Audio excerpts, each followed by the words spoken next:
Don't stop until we bring you to the top on news, sports, education, and entertainment. We don't stop. King FM. We don't stop until we bring you to the top on news, sports, education, and entertainment. We don't stop until King FM.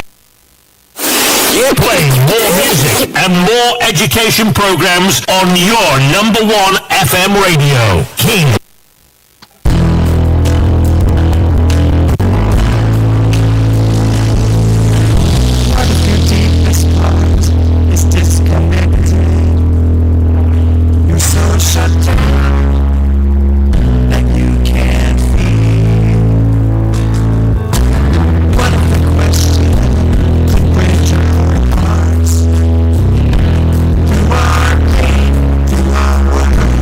Through our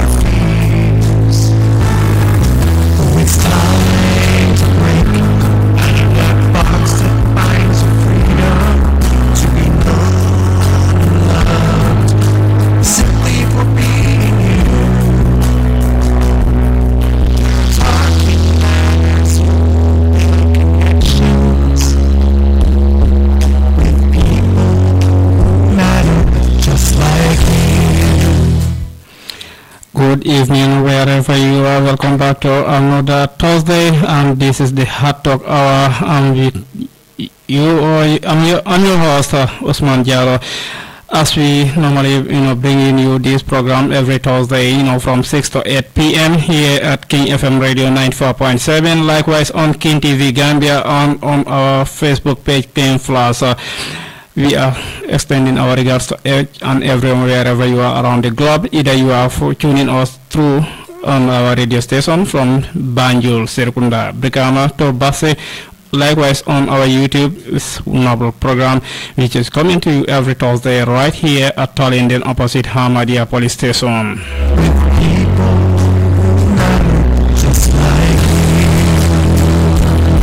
As you know, this program normally coming to you to the radio station King FM 94.7 from 6 to 8 p.m. by OUSMAN JALLOW, and other co-host Musa Kotel in America, Ibrahim Magdan in Europe, Italy, and likewise in Guinea-Conakry, where we have Abubakar Gaki Jallow.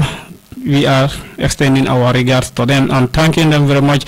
Just reminding our listeners, as the Ramadan, we have already stopped the program for a month ago. We couldn't bring you all what is happening both in migration issues and likewise what is happening to our nation. But after the corridor, as we supposed to start it last week, and we should be prepared very, very well before we come into the board. But we are already inside the studio right now. And today we will have only one person, that's Musa Kote in America, to this program. Out of that box that binds your freedom to know love deeply from. And this program normally, is slated like to host, some of the institutions within the country, either public or private sectors. And we have our invitees today, that's National Environment Agency Delegate. So before we start the program, we will like to welcome our noble, co-host, that's Musa Kote in America. Musa, good evening to you. Assalamu alaikum, Mr. Jallow. Good evening. Greeting to all the listeners and environment, the representative from environment agencies. My name is Musa Kote, based in the US. Thank you very much, Jallow.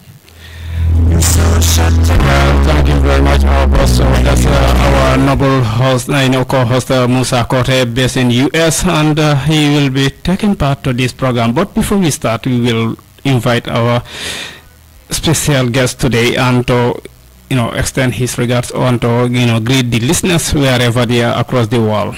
My boss, good evening to you. Good evening, Mr. Jallow. Good evening to our noble listeners to this beautiful radio station. I am saying Assalamu alaikum. My name is Lamin Samate.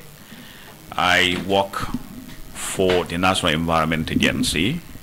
I am here to represent my executive director, Dr. Baji, who would have loved to be here, but unfortunately has another engagement that it's unavoidable he had to be absent from this program for today. But in future program, I can reassure the listeners that he will be available to action. Thank you. Okay, thank you very much. That's one of the delegates and an executive officer from National Environment Agency of the Gambia. Today's our topic is based on the environment situation here, what is happening and how the environment is, it is. So we are going to discuss on that.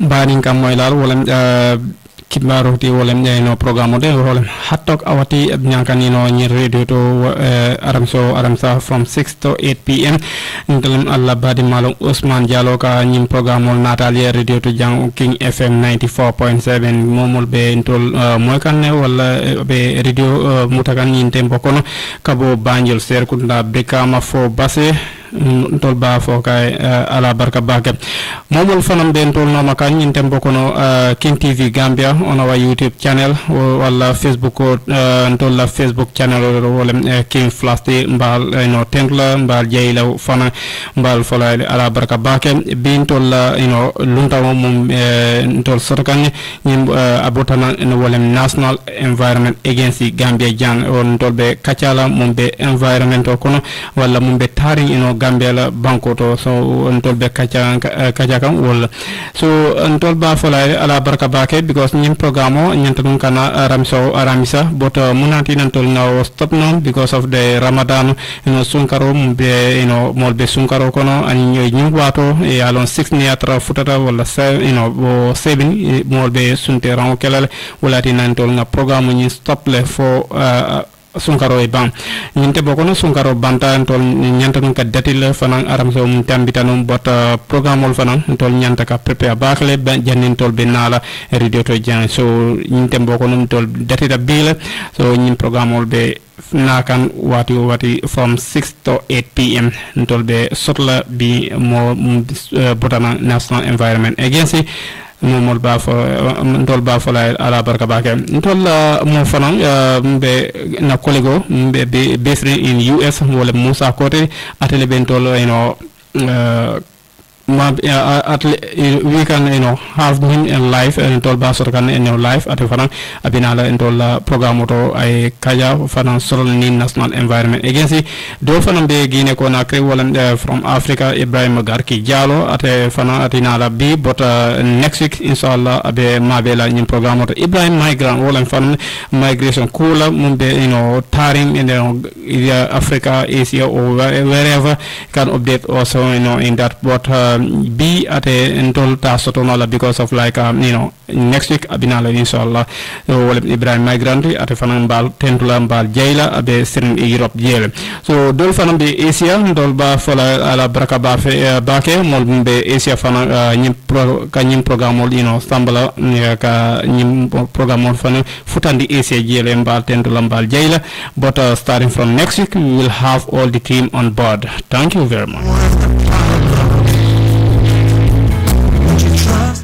Sun baki ba xamantene tay nak comme programme bi ni wala hator awati xamantene ñewat nañ ci programme bi bo wara start from 6 to 8 pm tay nak suñ gan bi moy National Environment Agency mom na xamantene dañuy waxtaan ak mom ci lu xew ci bir Gambia bi especially on the environmental sector so c'est xamantene nek ci biti rew mi Gambia bi so munta don rek la dañuy indal len sen programme bobu ñu xamantene ñu ngi top ni sur radio bi tamit from Banjul Serkunda Brikama be Basse ñu ngi leen sant di leen gërëm bu baax ci programme bi xamantene hatok awati ci ñu ngi leen sant comme ñu ngi tamit seetaan ñu ci suñu YouTube channel bi wala ci Africa bi wala Europe wala America Asia ñoom ñëpp ñu ngi leen sant leen gërëm ñu ngi di ñuy topp tamit ci suñu Facebook page wala King Flash ñoom tamit ñu ngi leen sant leen gërëm bu baax a baax.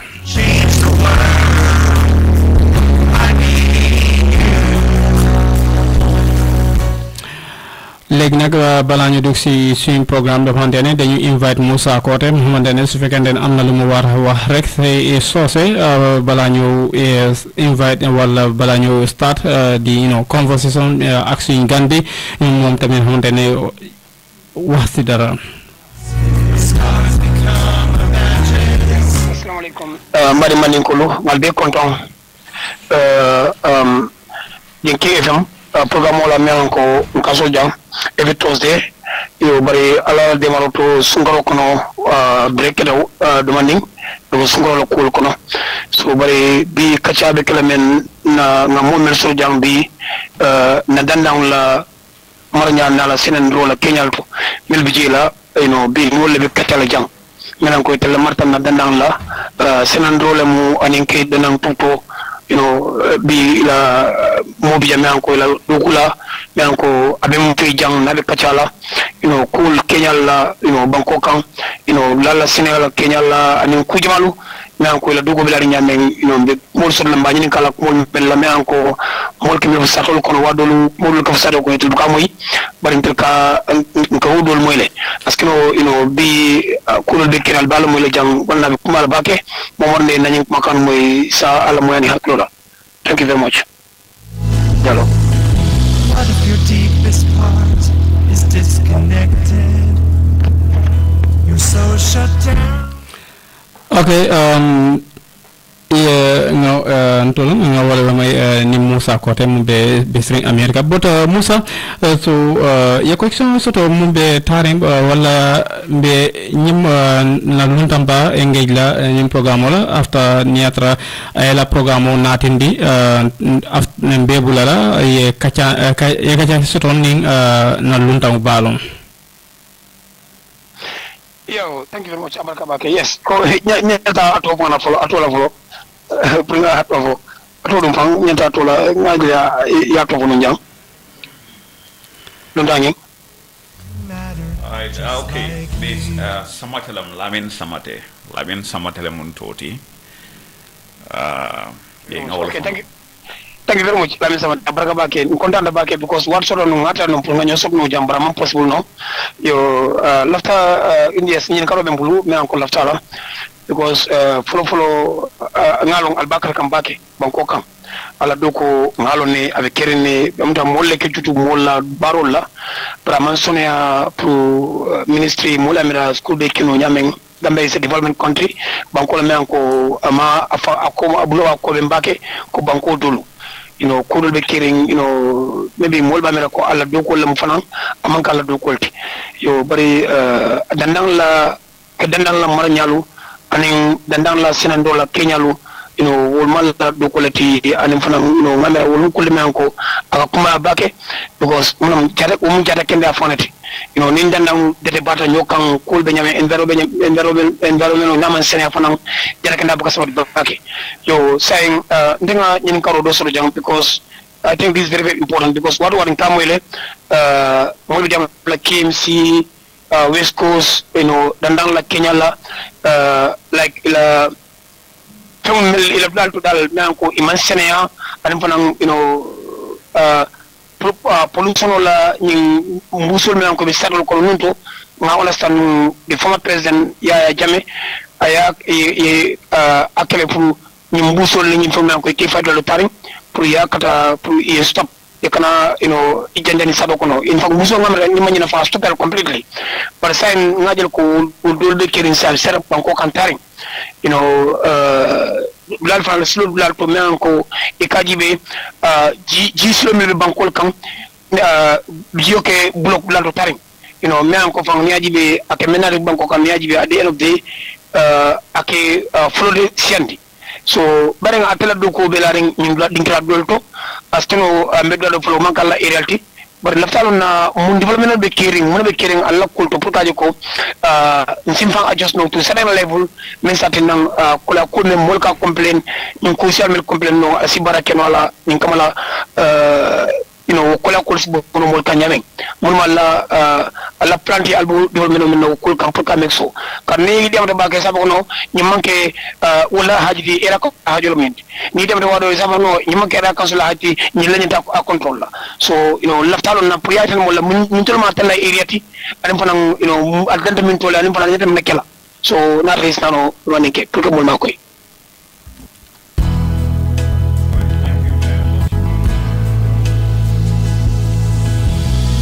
Deepest part is disconnected. Okay, thank you very much. That was our correspondent based in US, our co-host for today's program, that's Musa Kote, King Spot or Dragon Killer. So, we had what he has been, raising, he raised a particular questions. What is the, responsibility of National Environment Agency? What are they supposed to do or why? Because, people, as being, like the former president, Yahya Jammeh, he has implemented all the, rules and regulation, pertaining to the country, especially this nylon bag. So he requests on to that, and we know that our guest for the day, and he will, answer that question. So, but before that, we come to the questions, and we will allow him to, express their activities for the National Environment Agency and tell the public, what are their agendas, and why are they, doing some of the programs, and what they're supposed to do. So mbadin kam moy la wala tol ba fenkele rek ba engage la arifanan ay mol senandi wala activity kono tol Gambia banko jang wala National Environment Agency. So from there questions wala ñin karol binala de way bu fanan seniamo kamol senandi wol ñin karol suñ mbokki ba xamante ne dañuy bàyyi suñ Gambie rek xamante ne mu highlight seen activities yi su paree noonu rek après ñu continuer si suñ questions yi comme loolu suñ co-host bu bees in America wala Dragon Killers lay mu lu mu lacce noonu comme time Yaya Jammeh ñoom dañu implement benn rules and regulations about this nylon bag. So le time bi nag National Environment Agency, what are their activities? So before that I know su fekkente ne moom highlight na seen activities yi ñoom yëpp ku nekk nga xamante ne ñu ngi topp ñu si radio station bi King FM 94.7 o King TV Gambia da ngay xam National Environment lu ñu war a def wala lan la ñu nekk def, because gis nañ ay mayor yi from KMC going to Brikama Ward of Tol Basse. So ñoom tamit si seen taxawaay ak wala nit ñi xamante ni ñu ngi jaay si kaw tali wala si wéet dër bi ñoom yëpp xamante ne loolu rose National Environment Agency. After dañu koy highlight sama boss. Good evening, Mr. Samate. Thank you very much. I think I clearly understood the question both from you and Mr. Korte. However, before I proceed to answer your question directly, I just wanted to give a historical perspective as to the coming into being of National Environment Agency. A lot of us would remember that the agency was formed in the First Republic, that is way back in early 90s. And the coming into being of National Environment Agency was as a result of the desire of the political leadership at the time to put environmental protection as a main agenda. Because if we could recall, the first president, may his soul continue to rest in peace, actually was at the forefront of an initiative in Africa that was designed to preserve and protect what remained of our flora and fauna. You heard about the famous Banjul Declaration of 1977, which was an initiative that brought so many countries in Africa to create awareness among the population as to the degrading state of the environment and why there was a need to have it protected, so that, like I said, what remained of the flora and fauna, the future generation can also benefit from it. In fact, the whole idea of sustainable development, it's anchored on that you ensure that you have a development in the country, but this development should not compromise,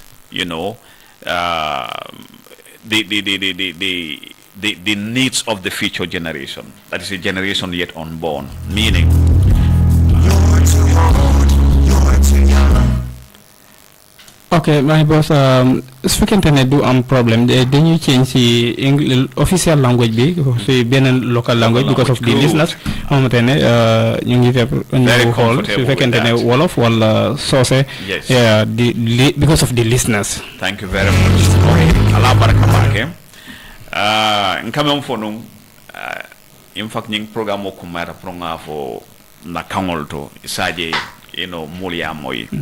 Nkame mfono walam ko musaye nyinen karo menke anin jallo nyinen karo nyim moytale bari namna nyinen karol jabi lafta puruka ta koma demanding kay tandiro ke mune fongo yatinna National Environment Agency lota munatinna man sakunda e bunda londi e ka fama National Environment Agency National Environment Agency keta bunda ta meya lonko man sakunda le luwada da meya fintindi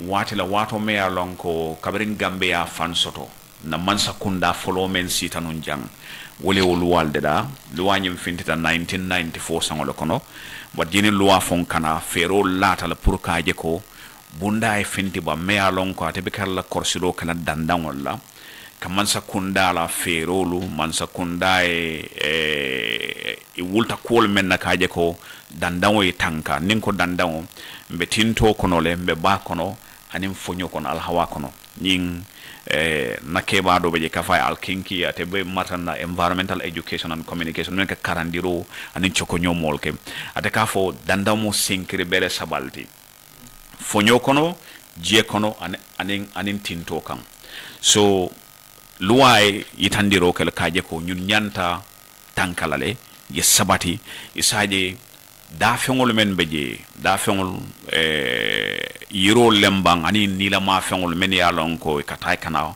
wala kono beyangol tem isi wol si tarano jang isaje hadamadi wol men ya lon ko ñanti muna fanna wala men be kere o watola isi la muna fon soto je anda tatarra ko ibe o da fengol mantora la wala o yiro le be mantora la wala nafa fengol men ka soto wulo kono tinto kono jiye kono alhawa kono ite lanjur la nyama meyatinna abajela ko mol men mena men betol josela wol fanan ye nyanto men soto pour ka muna fango soto o da fengol la o yiro la alhawa fonyo nyina asatina wol se lanjur nole e ka fole yiruwa sabatere mo wala mu sustainable development so man sakunda e jero nyineke wala na in 1992 a dakafu dunia be la bembato menketa Rio de Janeiro Brazil the art summit wala mo bengoti meya lonko hanbi anyum ben ba namunan soto meya lonko ya kere kere le kaje ko dandan wala sabato dandan wala tanko yekeno anun dunia bankol bele dake o mabeta o bengo o bengo Gambia fane molki le men ya lonko e tata mabeje o bengo kabri tata je ye bengo kumfa sarta dantanela sartol kono be kono le wolem ko ka bankol be ya mari ye luwal fintindi ye bunda londe kaje ko ila dandan le tanka to laman sekunda kabrin na mol nate danku ye luwade da 1994 National Environment Management Act ya londi inata bunda fanal londe ka fa National Environment Agency kaje ko man sekunda la hamen kolu ila kidima kole kamen ka pour ka dandango ka tankandi nyimbunda silo nyato kaman sekunda la silo nyaton kaya so National Environment Agency nata wala kono yo ninga ofo National Environment Agency kamoneke ane mune mula lonkon koti follow ye sas nyine la kaje ko Gambia la dandango e tanka ko nga fa ko Gambia la dandango e tanka Gambia la baaji kono amanyana nola no nyala meya lonko nyewol men beje anim ba kono da fengol men beje si mantora nole Gambia la tinto kam banko kulo amanyana nola nyala damento ya lonko hadamade ngol be mantora lale isi courant soto no da fengol men beje mantora la isi fanole Gambia la jio membe duma nkamin jie menna ay tanka isaji jio nyin nimba tala ka boholol sing puruntol fongol yeming nga kurol ke nga kuran jel so jani na da fongol yeming akana ki jite me alon ko be mantora la Gambia al hawa fonyo fenkana donje me alon ko nimoli ni ji fonyo la abe mantora la so nyine fongo e National Environment Agency la man sakunda e sasi men na nyine ya be fudi barobe kala nyaadi la anaka ke nyaadi la man sakunda nata bunda fulal di National Environment Agency la inyanta tamala nyame follow wolemu kaluwa tamandi man sakunda e luwal de da me National Environment Agency fon sabatinde woluwa symbol di National Environment Agency la kaje ko ka dandaŋo sabatindi ka dandaŋo senendo sabatindi ka kukurol men yalon ko be kala dandaŋo la men batiñala men be o kebaliyano la ani nimmol yake kuluro men ñantalale kam ayo sembo di national environment agency la pour ka wo loi tamandi fulanjaŋo wo dandaŋo la tamando ala tanko national environment agency dama mantara ke kan man sakunda e bunda dol sotole ministry national environment agency comme ka ko inde molla ate manke ministry ate mu special agency le me alonko yate londa fayende ana fansung comme a fansung independent mulon so do man dimma me alonko isaji sela kul kino asatarra mote bonnam banta memba fole ko hani alkana nyinkal nyinke because no keta abatina le nyanta menkela tilingo kono anin sobeya asimankinole yeah so national environment agency la lodu la fulanja wala kaje ko man sakunda la bunda kotongol men ya lonko ay londe membe ko department of forestry, department of parks and wildlife, forestry wala bunda me marta yiro la wulo kono forestol anin bunda me marta wula kono da fengol la anin dulal men ya lonko ya jeko ñin dulal ñanta tankalale mo ma ñana dunaje because da fengol la mabo dulalem da fengol men ya lonko surtout da fengol men ya lonko be manke kande na banko ñin kam isaji ul fanansi balu siru wano mol men ya lonko manta kerin sainteng nul fanan nata ala si harje o da fengol je ka fole protected areas so department of parks and wildlife itol marta wala anin bunda me marta ñewol la bakono ñewol tanko la bakono department of fisheries anin bunda me marta jiol la e ka department of water resources anin bunda jama wolle kam mamman wol bela kata ko ka dandaŋo ñin tankale so national environment agency la do ko be kala munati bunda fula ñi wol kake ñunu be ka kata ko men keno ke tamande nya soniyande kalo ke direct ka siloli tandila isaje isira do ko ke ñanta kala ñamen ka dandaŋo tankande asatara ite nyu no masatala because no masataro no keta abajala ko komen na fulo men ka dapan school kunna na ni kote nyinke do fana na taw kusifa kelonke na fulo ka tinya yajel banite nyinke do tata doke do fana tata doke albe benta tema so national environment agency ka wala efforts will coordinate so wala my two functions sesiro regulation function wala ka luwal enforce and coordination function wala ka bundal bela katakol kafunyo kan kaje ko dandaŋo tanka akamta kumola sutuya kan ñine mo national environment agency la fonctionnalité nso fanam fudi nole barmbe chance la pour alsi ñine karo do ke saje wosi silo ñine asi jabiro fanan sonendino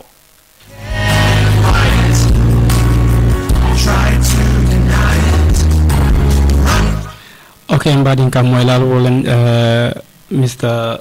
Sise or Samate? Okay, Samate.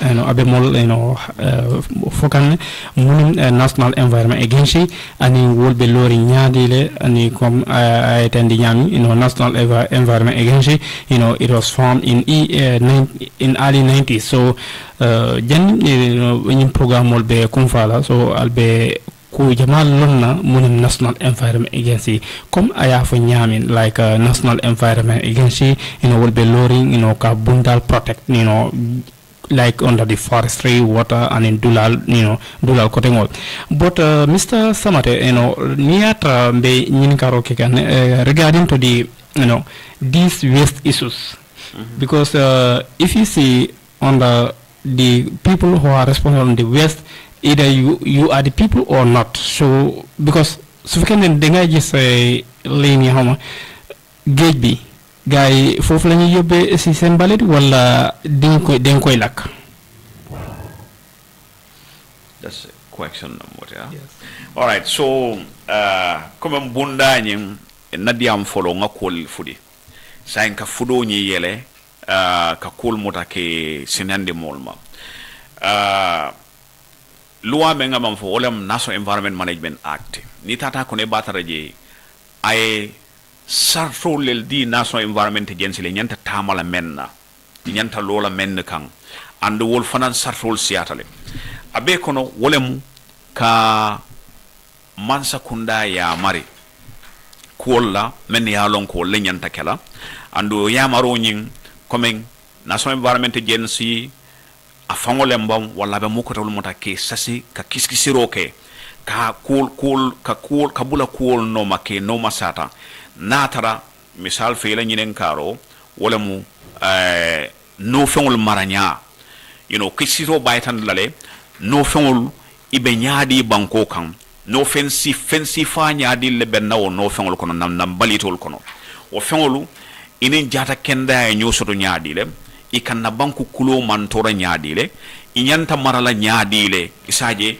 jata kenda si tanka banku kulo la tinyasi tanka jela no wala jela tinyasi tanka so National Environment Agency ko study si falkele ka mansa kunda ya mari ibe silol mentala wo ya maro kono asikeno ka fa mansa kunda e luwa fintindi me ya lon ko le batinna mulka nyim fengol men mota ke fayi dulal men ya lon ko manke fem fay dulalti membe o dandinola abe ol kono le ne molbe motol kono e bitakan dulalto ye fengol domo ye bulu fintindi parantero ya fay skareto le bang wala ye jele memba wala drink ko min Mr. Simon min gaga nyinde mo kono because nga mo jamal je no wolbe do ko kan under this waste issues ka baletol ta wala korda kono ka mol jo jele like either you are having a saret or you are having a like these three motorbike cycles so legi nak luma lay la ci moy fan lañuy yobbe sen balet bi all right because so xolé ñun ñu ngi dem ci kër yi jël ay mbalet xamantene légui fan lañ ko yobbe because suñ ko yobbe suñ fekkee ne dañ koy lak lolu is another yeah let me just come. I was given a context they can intervene so avec qu'est-ce qui se rôle kono le kaje ko dula jumal le nyanta kala nyama fay dulalti okay ya jale ani dulal men yalan ko nyamo ma nyanda fay la je so 1997 solid waste management study kata janne Greater Banjul GBA walam Banjul ti Serekunda anim part of Brikama was solid waste management study Mansakunda anata solid waste management strategy develop ka fero landi no fengol be marala nyaadile o solid waste management strategy I mem fintin de walam ko nyama faydula membe mile 2 nyama faydula be jele wonyanta close lale okay nyama faydula membe bakote o fana nyanta close la barabe tamalale avec la nyaadi la avec la transfer station oldi so nyamul men be ka ko talending bundung Serekunda even Banjul abebe kafla nyo kam bakote le ya muta ya pasul keke trokol kono kasamba sanitary landfill me alon ko anyanta tarano dulale be brikame ka fay tambana okay wonyanta kala sanitary landfill ledi sanitary landfill dum comme en technical term ni mol malong fosa ay tandi la ka nyamen o ka comme like banku din ko ena nyamo fayde anyhow ika de dale me alon ka dumol ka leal soto aka leal soto kaje ko no fengol men ya lon ko kabo nyamo kono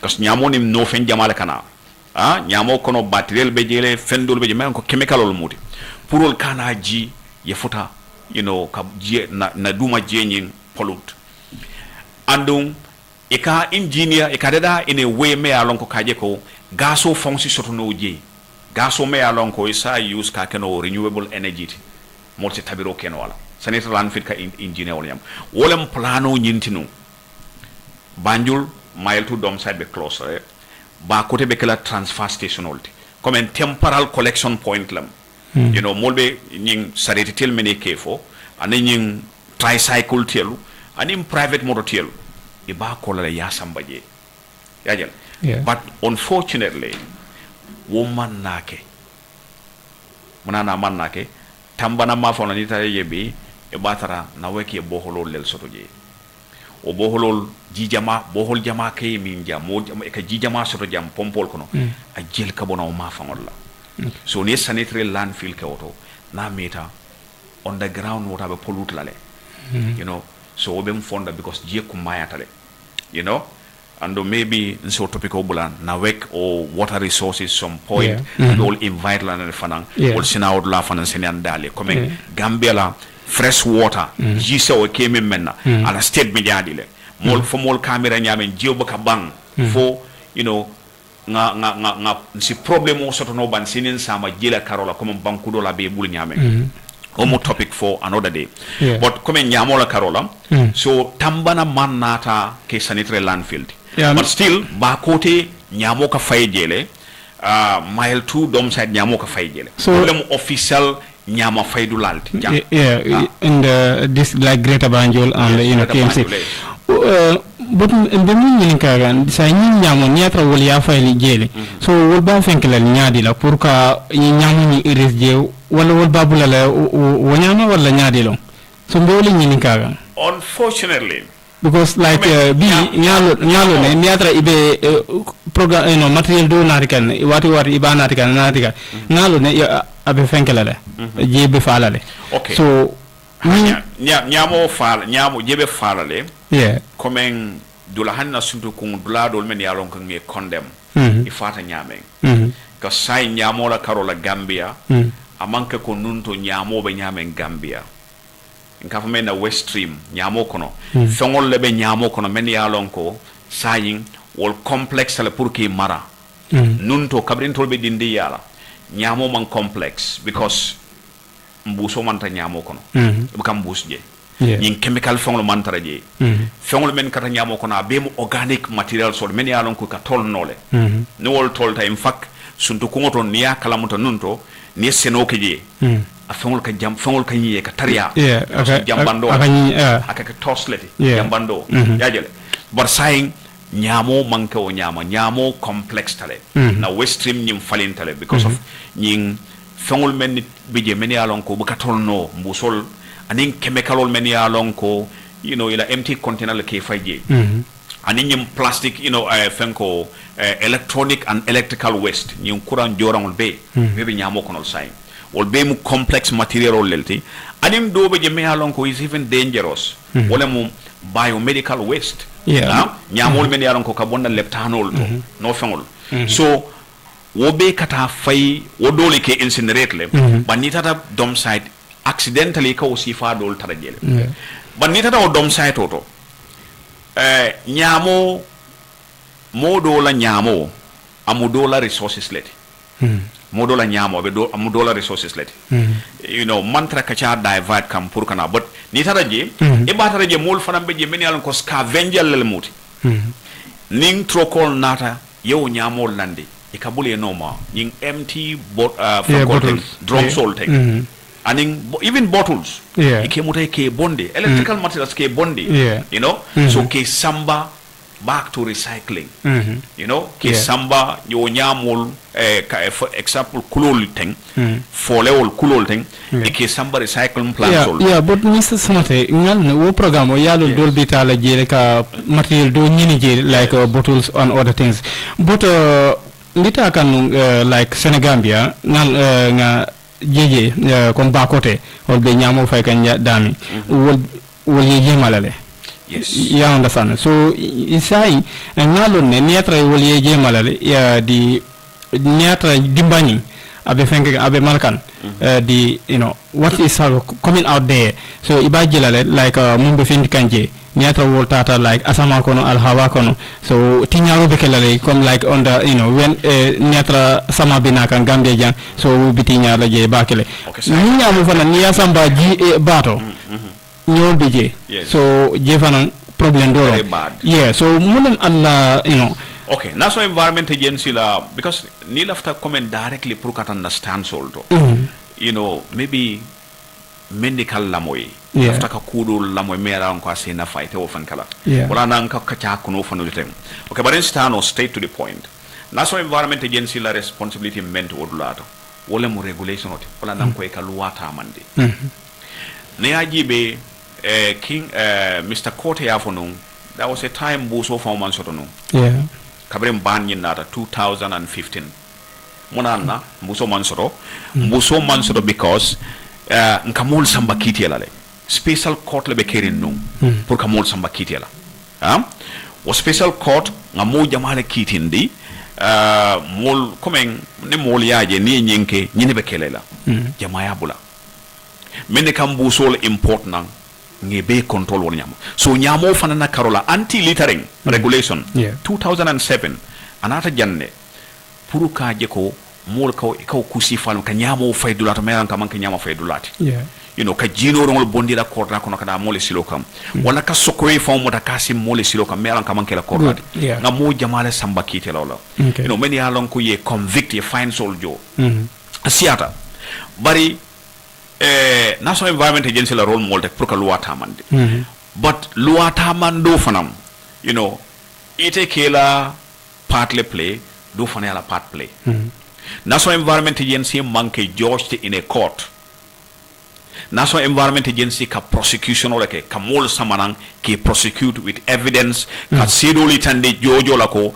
nyine ke nyine mu sedoti jojo la ka mari motatele ka sentence atele sano a fa mari ko ngibulal ta ya mari yajal nun to special court le bekering but saying was special court ni mansoto no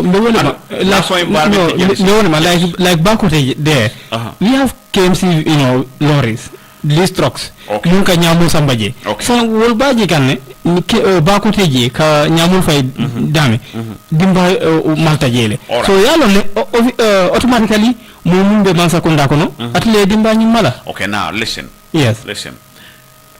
pour fahamro e ke jela onan la fakka cha fanul lanu nyama fayo dulato anin dimba men kaboje fulala beje jama aka ku kilin wala kasabu ne wo nyamol fay nyokan e meta nyamo kono ko nga fu nyamo falinta le sain fen jamala beje men yalon ko nunto e mantar no nyamo kono monande ka gaso soto on ka fa sis gaso soto no salitere landfill because o nyamo ni tolta ka gaso te duma so gaso extract nole yake asimol na fanole but wonyamo ni fay nyokan comme ka me crude way of dumping ne yake o gasol fon la reaction tilibulo nen hit warta kandia be kering wasa fon si spark nin cause nole de mbasi mala nole because of chemical reaction wo fon si de mbabo because number 1 number 2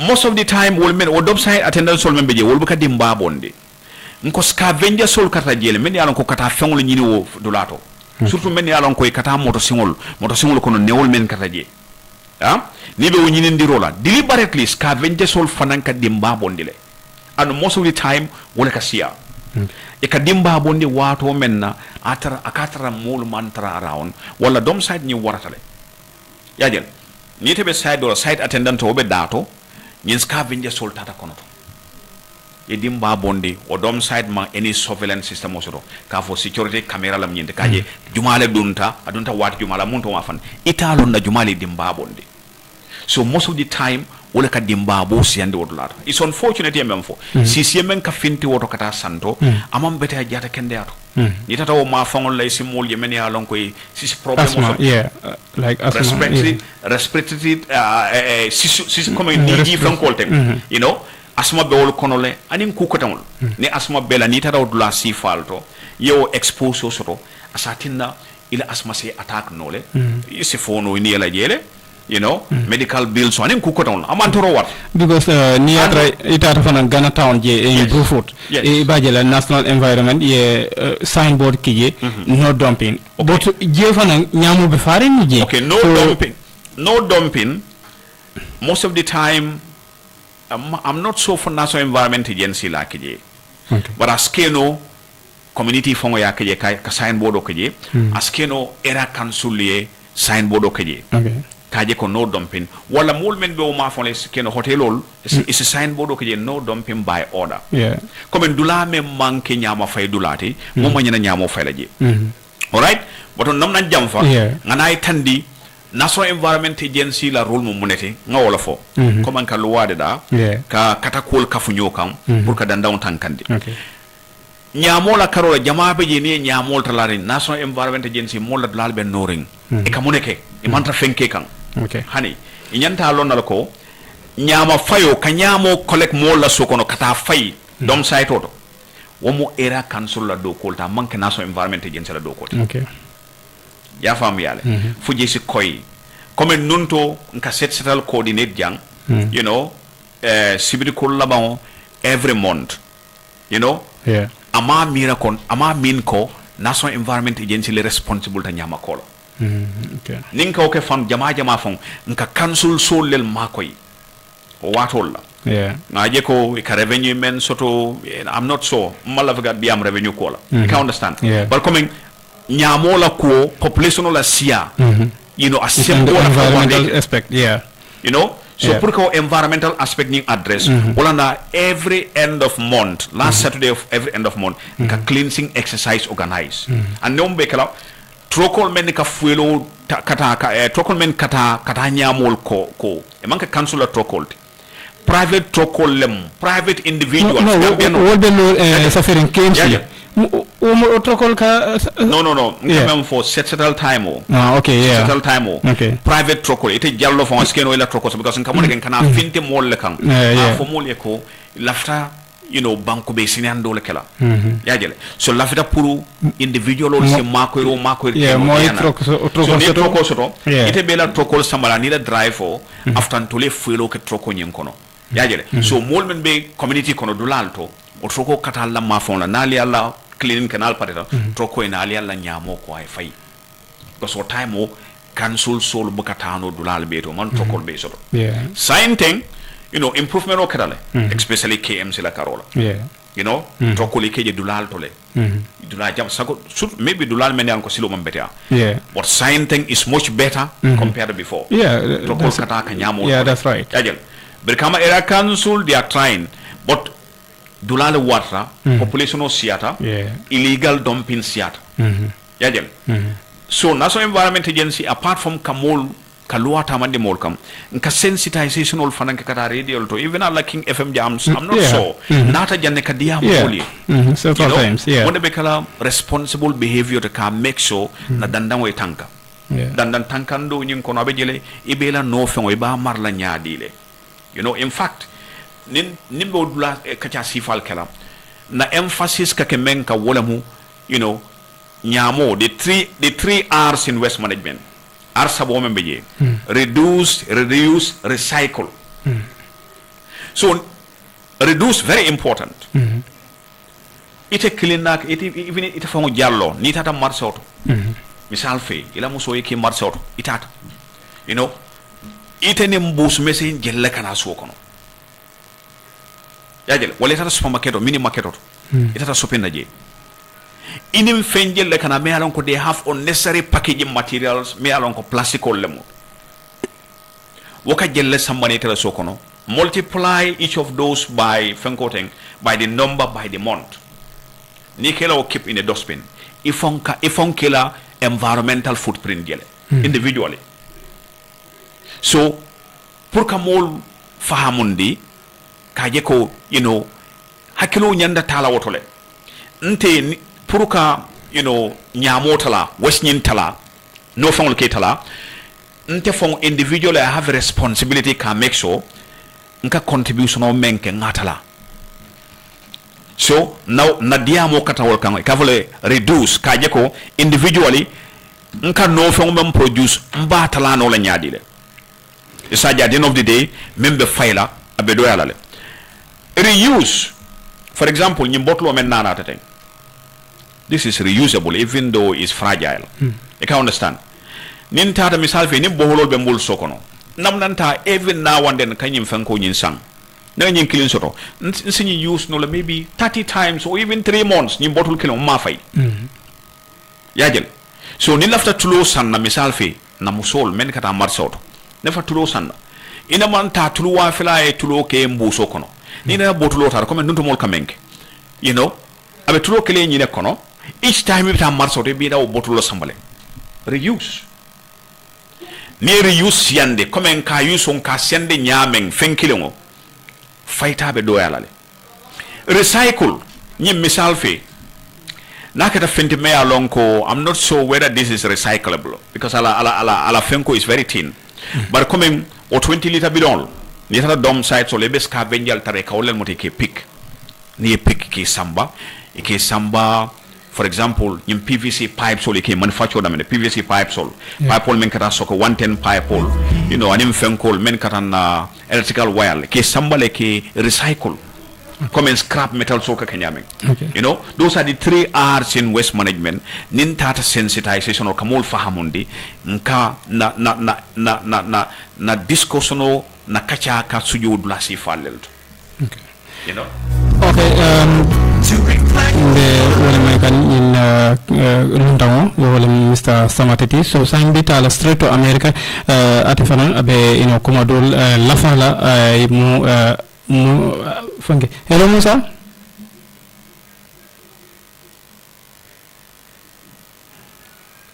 hello my boss but I want to ask so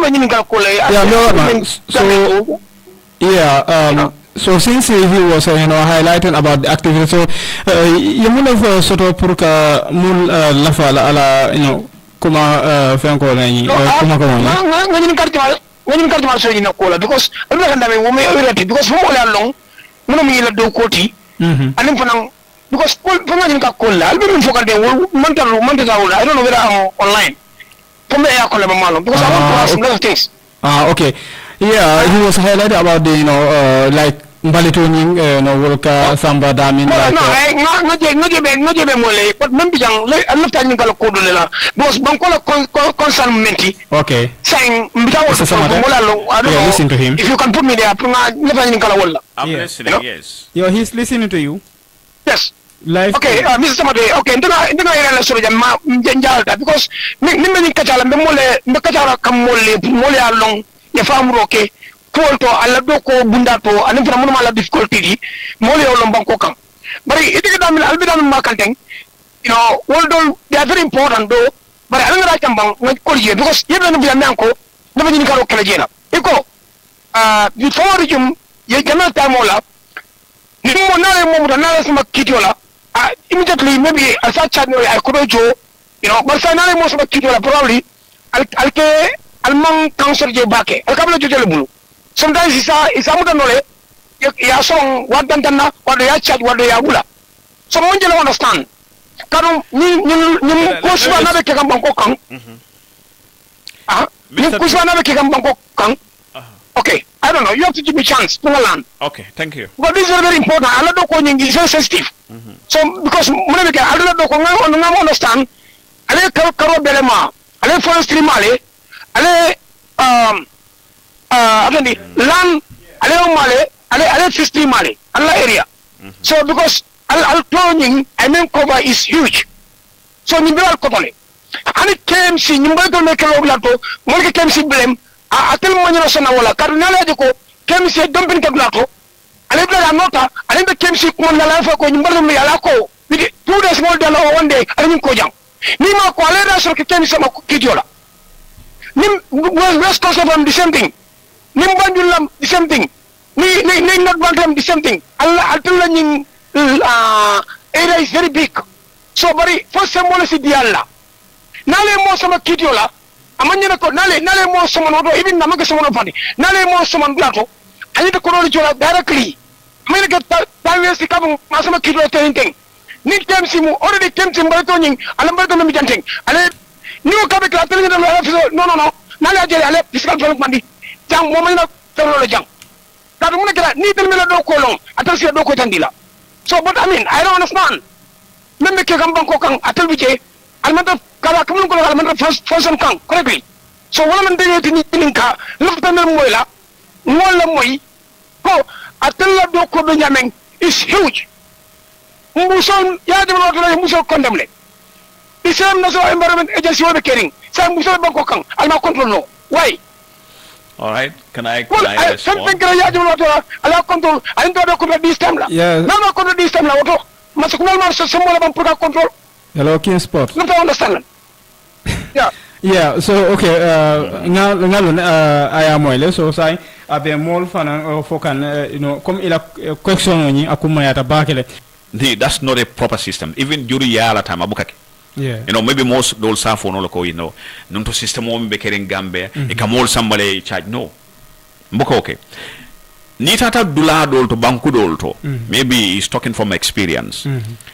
Ila city councils or environmental authorities, whatever the case may be, wole sembo soro pour ka tiketo di mall like a fine. On the spot fine, yajo. Okay. Yajale. But Gambia la loi ma o sembo di. Okay. Yajale. So asimenke no wolam National Environment Agency mall samba court, which we have been doing during that time. But nunto special court les ranung. Say was special court mantra hearing. Yeah. So the government Judiciary neko government yanta, you know, government fanamo 3 branches let. Yeah. Judiciary come itul imu fansum bondalti. Men mata kiti call. Itulen nata o special court nyimbondi. Inata fuk mba review can sign. Atara advanced stage pour que sembo di National Environment Agency la pour KMC wala BCC ye kuke men ya lon kanin loi manta andung dandanwa ya torale ke fine kuka ordinary people will fine nyame. Okay. Mbe wole ke kan andu loi de da processo anywhere in the world except the third world country aka time otale. Okay. Okay? Okay, comme we like under the, you know, alhawa kono and, you know, bato. Munim alla solution oti niatra mo I fenko set, no, dimba mala wala come like these waste places, wolka nyamo fay dami, niatra dimba botaje, you know, sisio ka bota, no, kafinti dami, kata alhawa kono. Munim alla solution so terminate country. So nita open burning of waste. Kame opuka dimba mala, nyamo mota ka jane in the open. Yeah. Because especially residential areas. Yeah, I think emission from factories will fatatale. You can understand. Yeah. Even though a lower bele control by la fan ila Kenya fatatale. Ya fam yale. So no fa wala karola purka o mala in the open. O lower o balane. So ninga o sifaje most of the time come and kafo e mo le kamoto singu mala o dulalto. Yeah. Dom side. Come ilafta neol soto neol. Yeah, like last time I was going to buy. Good. Yeah. Yeah. Itata je wala ko mala disappear because yalon ko kukurungram. Okay. So KMC ila dom side attendance sol wala ka information the fire service kana bor woto le ka dimba mota kafa. Wala yalo nyamo siara odulato. You know nin dimba ta sutu tribulo dulabe jaring tilikando kono. Nin dimba mala tawto it will take time maybe 10 fire tender trucks me along kwata ofanola because layers of waste lebe auto me along kwata fo duma it will take time pour ko dimba nyim fa ya fam yal so ni o si falje luwa kono bunda be me along ko pollution is all charge no with pollution yes amba court nim court e convict you know is kodo jono me along ka beta for you know $500,000 is Loi finance, you know, court finance convict no later, it mile to for 5 years or even more. You can understand. But the problem is coming off on yam, wolka kusifa ke wato menna, surveillance camera mantra odulalto. How do we yimbe muchereng that? You can understand. Yeah. Because even enforcement ni bakala, you have to be, you know, equipped with sophisticated materials, surveillance cameras bedulalto, you know, improve mobility and everything. You can understand. Mantra oda satale. Umuna chelenglet. Understand. But saying a mantra caring. Ni case samba court. Ikata to the normal court filing nela. What in Anita Brikama we have about, you know, more than 100 cases there. You know, Nitata Kanifinjana, you have maybe more than 75 cases there. Case backlog, you know, because Nitata normal court solto. Nitata court killing konebatra, how many litigants have been searing? Many alam konata kitela. Maybe more tang. Ninata, Jojo, Hadamadionam, Magistrato. You know, Adamato obey kinola. So each of you at a time la allocate allie. Okay. Maybe 30 minutes long, it is doena. So adjourning. Nika keso moteke adjourn, especially environmental offenses. Nia jen kamol samba kitela puru ekafmene deterrent puru mole sila. Nin kes nim mol kaje ko ekakar wol samba kitela le femman keje ake encourage de kafo nyunna yenku ken sangol em fente kala at the end of the day. Okay. So that is a problem me alonko. It's not entirely National Environment Agency's problem. Yes. Yeah, mo ile aya fo nyam come like you know sign. yes. Okay, because so I have- National Environment Agency will month, responsible for the finding, will be, program will be responsible ka more prosecute ka samba kodoto. But sign like in USJ, yeah, but sign in like in USJ sign, come like National Environment Agency, They cover like, EPA, Environment Protection Agency, US. So sign, mira come like under these people, ngamira sensitization at dasata bakele Gambia jang wala tina mol jamal be they are not abiding by the rules and regulations je Gambia jang. So especially before in our schools we are having a subject like called like SES.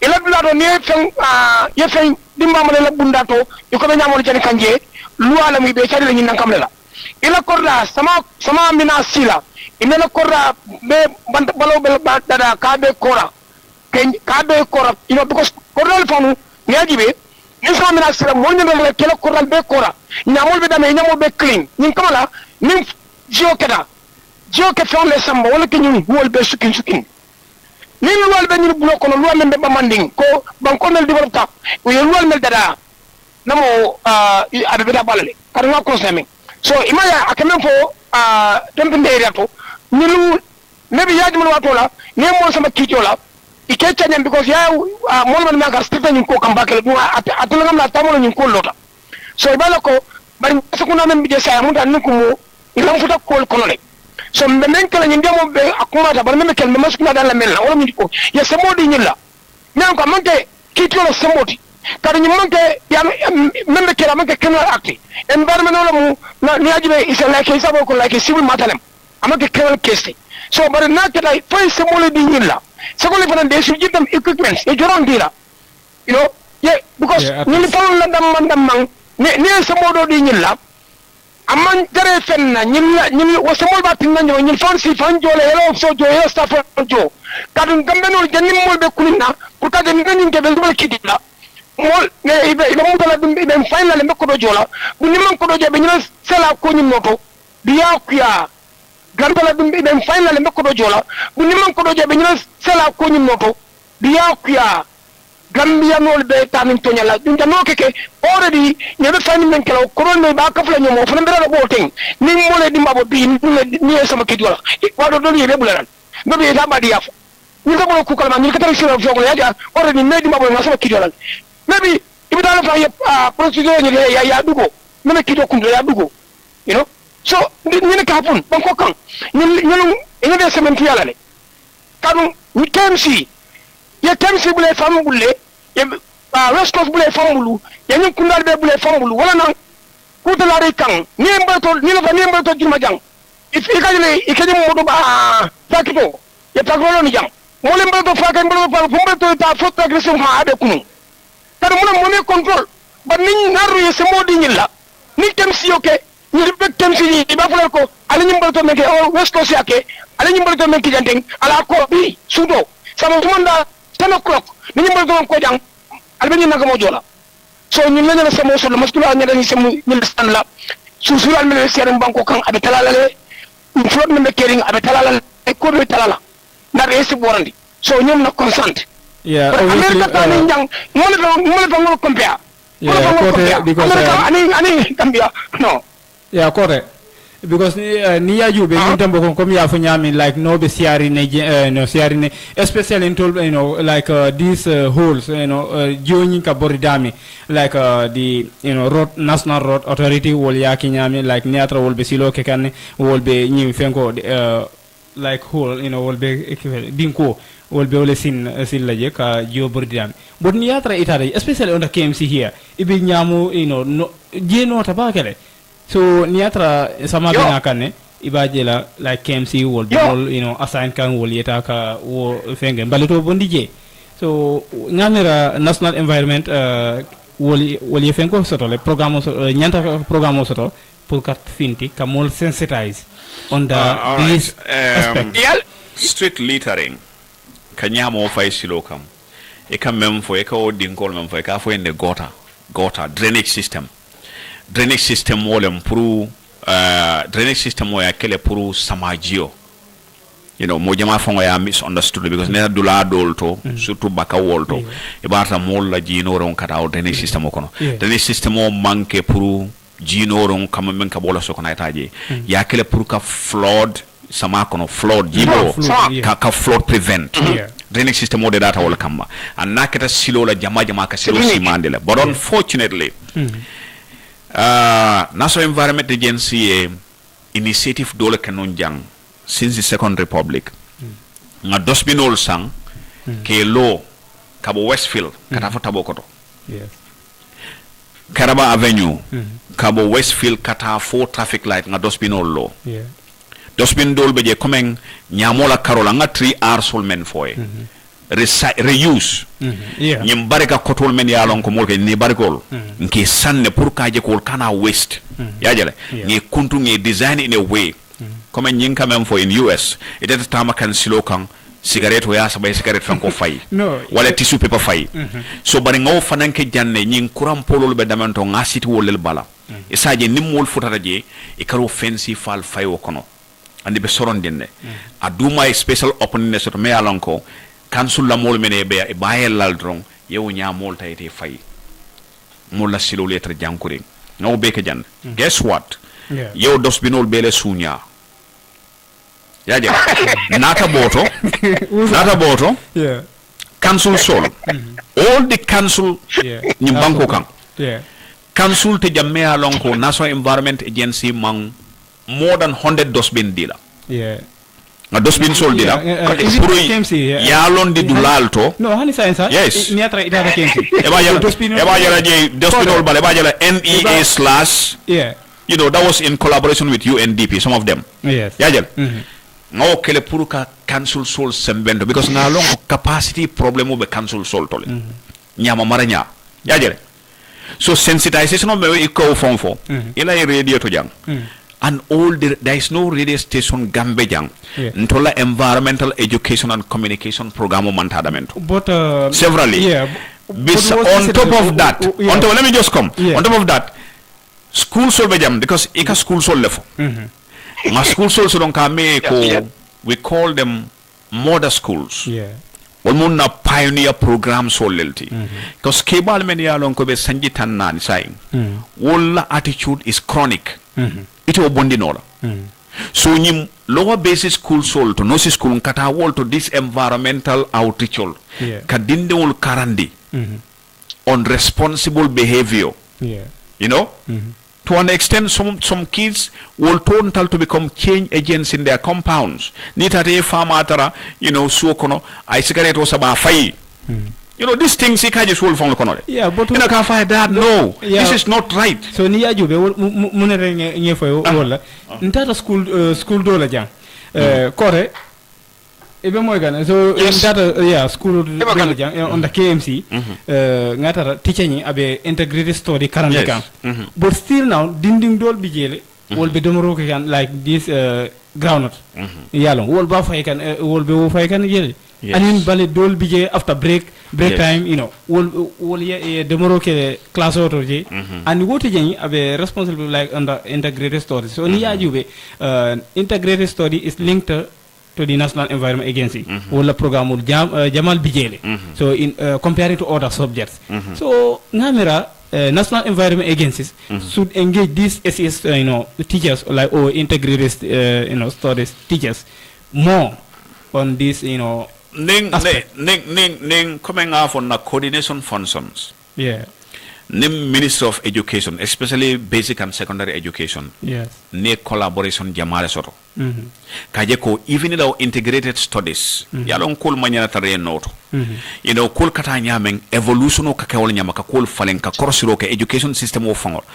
ntol tarambulo membembul is it normal is it addressing our problem wala ne nate ka integrated studies not only social and environmental studies because kujamale kana me alonko coming ngafo in na west stream yung evolved nyamen falenta nyamen saying electronic vessel men kana it's even bigger problem to us than ntolo kalamal nim fenkol men bembul jang yajel so wala na what's a kino could me along Ministry of Education fane syllabus of faleka integrated studies instead of social and environmental studies.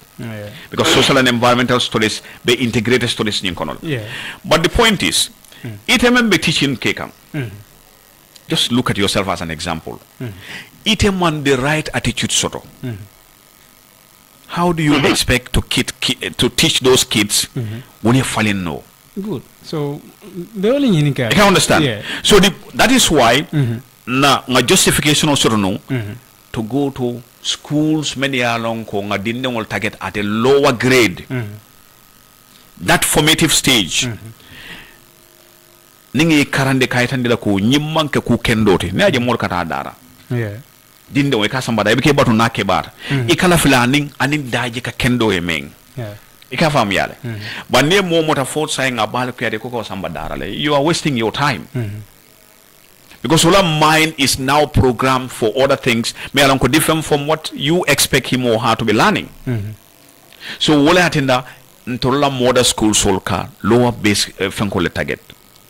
Of course, general population nimbe diamra wole. Nkanani radio lot like this program that we are doing. But of course, ite Mr. Jallow tata ibe 50 years nkadia muti about good behavior in your home. Iyanta monekela to sort the waste segregation at home. Ika jele ko time waste wala mnyenti. When in actual fact is beneficial. So we are doing so much or elementary school solto and so much talking to the general population until manda nyi radio damato. Even outreach also many along kata nga PA system or use kata marse holto sakon nambus campaign time okono kadia molie but it's like people are difficult to change.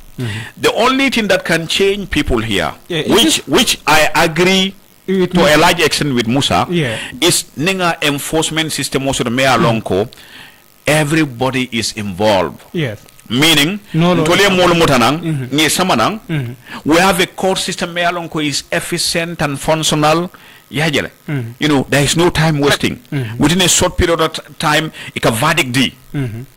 Nite fine $5,000 for littering.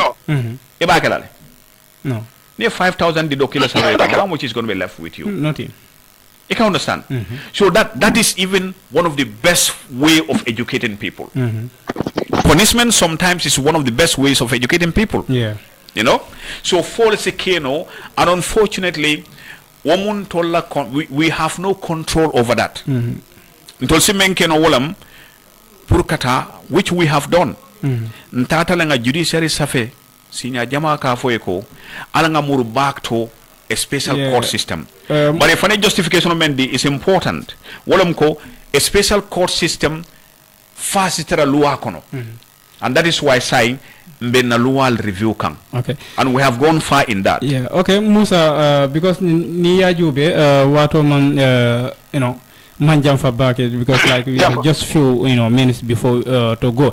But na observation kono and investigation kono National Environment Agency mansa kundani will be moldoya can baake because ni ajube lot of things should be done but ni atra will ye mo prosecute will ya samba come court ni wolte verdict di on early stage so you would nyadile and if ninga jube like National Environment Agency like on this pollute issues like the pollutions motor sa will ka pollute le ka sisio fintindi kapuri dulal taring National Environment should address that also ni ajube dimbal kamala dulal even on a public place like molka tambije bakele especially on these market areas near Jube.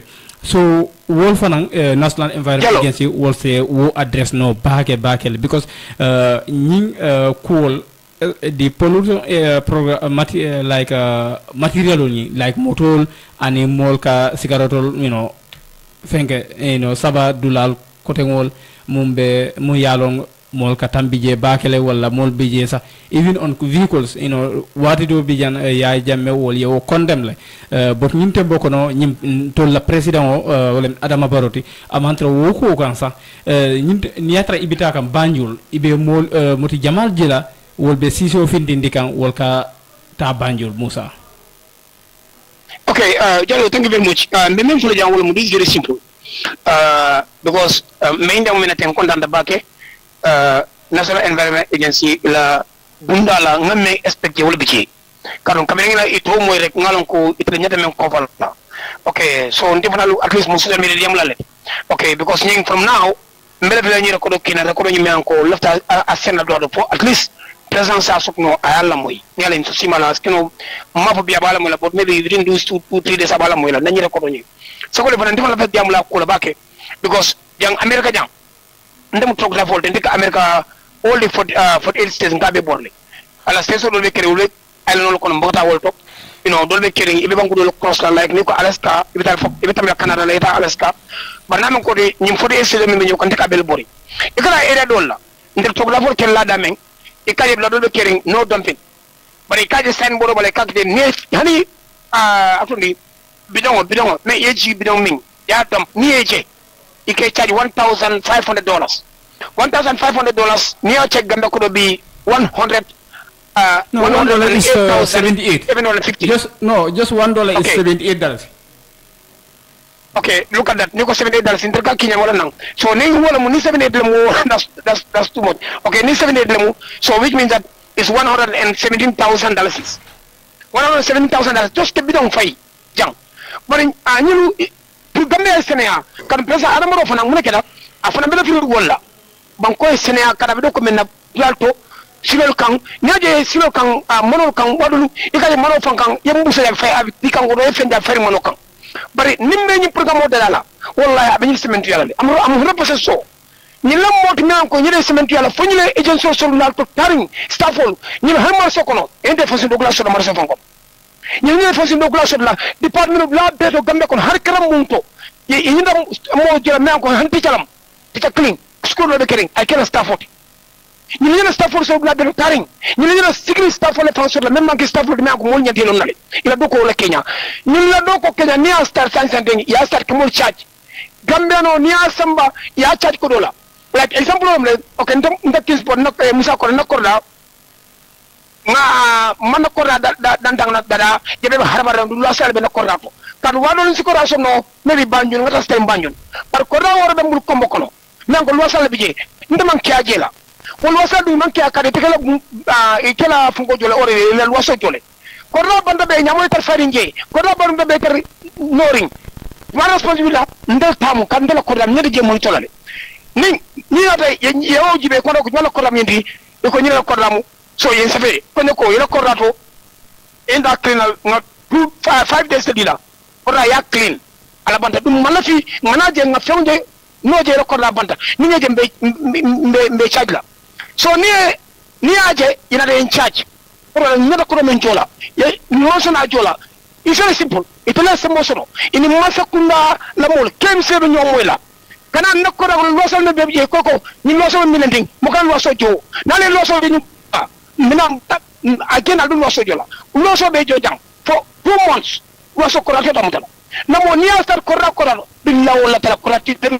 tumtolale so ni symbol mo ni symbol dilela symbol ko metal ibin kitibla amay taw ke fereng inta symbol dile symbol ko ba info symbol kan blay sena c'est pas la wolto ko ya korati do be ko sena that's it body ngalo na yalom problem do bi je fanan ni ya jube like most of the Gambian public sectors especially like this National Environment Agency woman agents bal sort of like they don't have a lot of agents because wolka finti kata sensitization okay and in dulal ko rengol because ni yajube ni if it is like health is sector ni atra health program osita especially during the COVID-19 Red Cross wole finti tanu wol kata school ni atra ibe Red Cross la yeta ka more sensitized yalo imam fen karanjek pour on the health so don't find bije like these sports issues is the same thing so this National Environment Agency I think their staffs it's not much, it's limited. So new staff will be adoyata bakle ka sensitization ke banko mume wol ka finti ni yajube marché wol ba marché jamal bijang wol be norine wol man Senea, like especially Brikama market rodo niatra itata je mol jamal ba Mr. Jallow be kumbolale national environment agency manyan amma ya design nyame amma nyanda was staff jama ba fonction la okay maybe kudol be ma kalamuta nga effort jamale ke me alonko nga environmental in fact luwa fole every district should have an environmental team. Planning environmental planning authority. Okay. Every region should have an environmental planning authority. Okay. So nitata region also ibajela under the TAC la tax or governor la technician or menka governor environment committee be yele ya fam ya. Okay. So private sector fanam there are a lot of civil society organizations men ko be Gambia jang wala long kan ko be caring environment e baka mo even now and then you have Gambia Environment Alliance. Yeah. Some environment making a lot of noise about things many along ko they feel important. There's another I don't know association who came out like this clean no waste. That's what I'm saying. So Dolphin, I think but all those sectors, now initiative initiative. Let me just learn now initiative. Private ngamulong Gambia jang momo niatra ilafta kodola ibe findi la rek programme initiate. Okay. So but sa niatra yo programme initiate ite hanifeng kela kam like ite wo programme ni tamandila anyanta nyama because niatra ko ye movement create like no waste ka finti ka nyamol fendi bol sign wol man tra ke hanifen because nga signa kilinke kilinje wol tata non kayraba venue ka nin kayraba center sada la kayraba center ka meet wala conference or soto jele so after that it's closed. So unless maybe they are looking for sponsors, anyway, or maybe another discussion with him. So, but lafta mem for come ko time mo fon bita kan. Yeah. Ntola sector comme alfon le afam ya Okay. National Environment Agency a very wide mandate lesoto. Imagine bin na tangamera coming be kujamala kachala me along ko it touches on everything. Yeah. But unfortunately nyama ko west ko damma. Yeah. Yajele. And even handing tarajam for the next 24 hours. This West topic mba discuss and taban. No, I can understand. Yeah. But maybe advice or what we are more than willing to come. Okay. I can understand. Anytime you feel a bit topical identifier. In fact, if you need a write-up, we can do a write-up kaitan in areas of operation be nyadile. Yeah. So out of that, Albert topical identifier, we can facilitate an expert to come and I'll see Kadia Molie. Okay. Okay, connect with other radio programs. You understand? This one, but if this one, this is very important. I agree with Musa. Porque you should. So we'll be more than willing. Porque more sendang, you contribute. Because in take madam, I have a limited knowledge. You understand? Yeah. But more be many along they have expertise in other areas, so they can talk. Porque cool. That's why Mr. Samate, that's why this program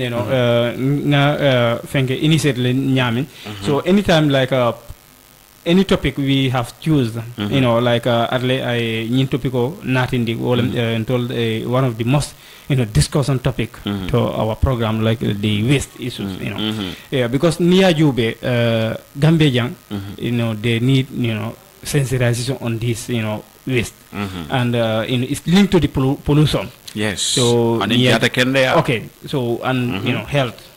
Okay. So legi come time being mom dem na in a solution ba xamantene dañuy impose like ñom dañu wara fay ñu like wo mol ñantaka ko jo wala atol sa ñantaka mol sen vadik ka nietra wol ya aliep mol prosecute man sakunda ali rule like authority di atol la power di atol la pour ka mol ñim prosecute ni janni court fa You know, Yeah. because you people are responsible on that area. So membe kere Yeah. comme ngam foy Mansakunda e koku e Mansakunda bakala nin silora kata Yeah. niaje nko jojo judiciary comme ngaspe ngamur back to the special court system e konye ko fo luwae soto membe special court ni sabatindela you know Mansakunda fane o kalamuta natan sas pour ngam na loi jibe ngaw loi jibe la fonga draft bilo samba nyanta somida national assembly Yeah. kanda loi nyim faling ka sembo di national environment agency la pour ka sport fine ke molla e kanyim motol men ya lon ko ka CCL bondi anim ku ko tamolo Yeah. ila moto be CCL mole ni je drong Ibe- c'est ila stop no sokawe it sinna- is sambala court Yeah. ibe finally on the spot you Yeah, pay on this, yeah, you pay. you know Yeah. ila vehicle fonsi impound no le Yeah. so bem ku ko te me ya lon ko baji be ka loi ko Or ila makaji. korda kono Yeah, ye sing, yeah. you know, single, Exactly. you know, like Yeah. you did. So inshallah ni loi nata in national assembly loi pass obe kala kulite me alon ko be tamala wala be tamandiro falinale isaje case jamati ta court Yeah. abe kala committee Mr Jallow ningete fine Yeah. imam happy imam kontane yaje ko amam fair be fine tele ben tol sambala court Good. rather than tol kana time was ko be samba court Yeah. so So- cool be falin kanne inshallah Okay. I hope that National Environment Agency, you know, will work on that, you know, to, you know. So pour atol fanang I'll say power sotonole, you know, I'll say sembo sotono ka mol find directly rather than, you know, asking somebody to find, you know, on your behalf. So niya jube fanang like comme ya for nyaming, you know, these regional sector or district levels, you know, Environment you know, committees. partners soto jele, you know, like this environmental, you know, committees. Wolfanang al nyanta ka wolfanang empower, you know, ka taje ka wolfanang jube niatra wolbe doku kan wala wol mantra doku kan because inte na district ko no botana combo is man Combo ni is. environmental nyinje ibara sare jumal combo is som yeah so, all right so say so that in the past ila ite fonsi som and scientific moite stano somle ala village development committee yeah alia for this Saturday melon katakala national set settled alafta sate be fitora kala yeah you know ali national environment agency safe nkana sifal nkanale ka participate program sifal yeah several time nga puspusol samba ke di sate wala okay fitar lam fenkol anim fangol teng ani ratol ke di sate wala okay isaje ise fam ma ko no pour ila sate way senea yeah you know dos binol fongi di sate wala andu ningo senendiro ke dawoda comme nale fitaro organize ale yake at the end of the day nkasile nin sate mule kacha okay you know senendiro mun nafale bala jata kende ala karola yes mun nafale bala you know hakil tenku wala karola anim firin fon wala karola because ni jato kende atam you know ibuka isido ko kenol katanin na yeah. se fen soto nol obviously yeah ni ka kodo men soto ni baka use kata leptan bilol jo o kodo ba kenol fende me alon ka be yuru wala good so seneya be jata kende ala bala yeah you know ando fana be firin wala bala yajen so nin sate mol ka kacare ando ni te fana ya organize alla som minaje the same thing be workala so we have done so much pour ka mol fahamundi you know well before ka fengo prosecution of funk yes you know comme nga fo nyama radio to community outreach kata marsol to PA system all ke use aning ning community VDCL aning community environmental club sol ni ka associate ke collaborate GRTS itata dula jamato santoto you know sinandirol national environment agency le ke facility kataje for example so mi lafta kele afan sinanga TV sambalenam pour kaytande molla men yalon ko be sati doldo this is what is happening in som you know wol fana nyasi bono watolla kata kol fe if fana af okay mfana lafta ko men you know nti lafta kiyan jale en haje next time around nte bola kiyan yeah you know ngana kiyan jal mfana en taytande molla you know no na be keron in fact there was a time National Environment Agency ka fenko dile the cleanest community competition. Ika kodo landi. yeah There was a time Janjambure ya win. Nka inspector lesson kata assessment on sata old. You know, Nga time ole fo ni tata ya jibe this is the cleanest community in the world in the Gambia. Yeah. Nsina hanna do yatal $20,000 ngawdi sata wala. Yeah. You know?